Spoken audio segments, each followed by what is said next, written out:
Hello, welcome. You're watching RT International. It's nice to have your company.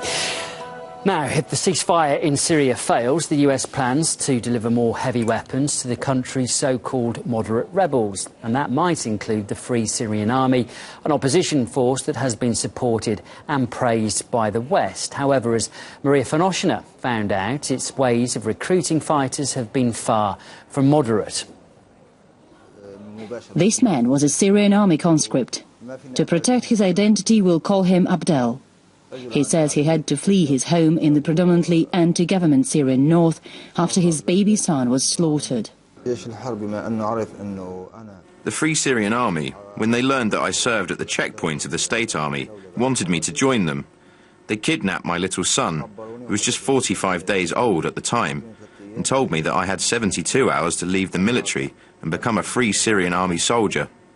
Abdel shows me the pictures kidnappers sent him in that time, of little Ibrahim, alive, a caricature with a beheaded doll that was supposed to increase the psychological pressure, and finally, of a half-naked baby boy and a sword next to him, ready to be used. At midnight, they brought a black plastic bag to my porch. There was my son's body there. His head and arms were cut. Abdel got a phone call the next day warning that his two other children would be next if he didn't join the Free Syrian Army. That morning, he moved his family to the refugee camp in Turkey and hasn't been back to Syria since.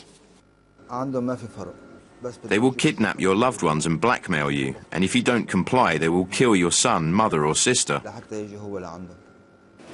That was 2012. Abdel assures me they were members of the FSA, the first organized armed opposition group in the Syrian conflict, which Western politicians lined up to describe as legitimate, supporting them financially and militarily.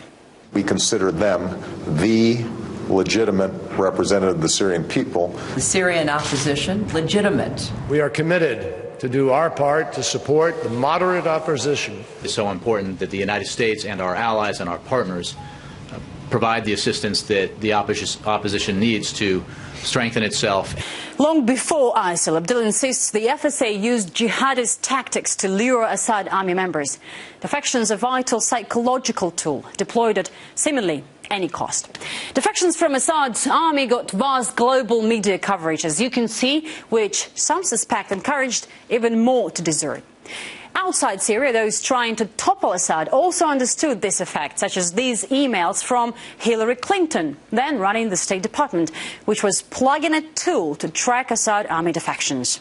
Our logic behind this is that nobody is visually representing and mapping the defections, which we believe are important in encouraging more to defect and giving confidence to the opposition. There is no suggestion that any of these people knew how some defections were being pursued.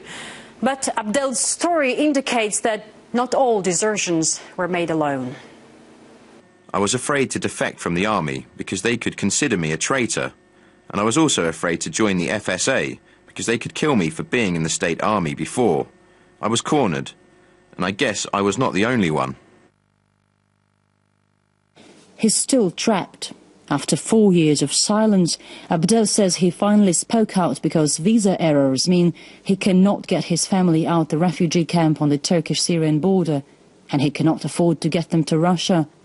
Although there is now little left of the FSA in his homeland, Abdel says what's there in its place is even worse. Maria Fanoshina, RT.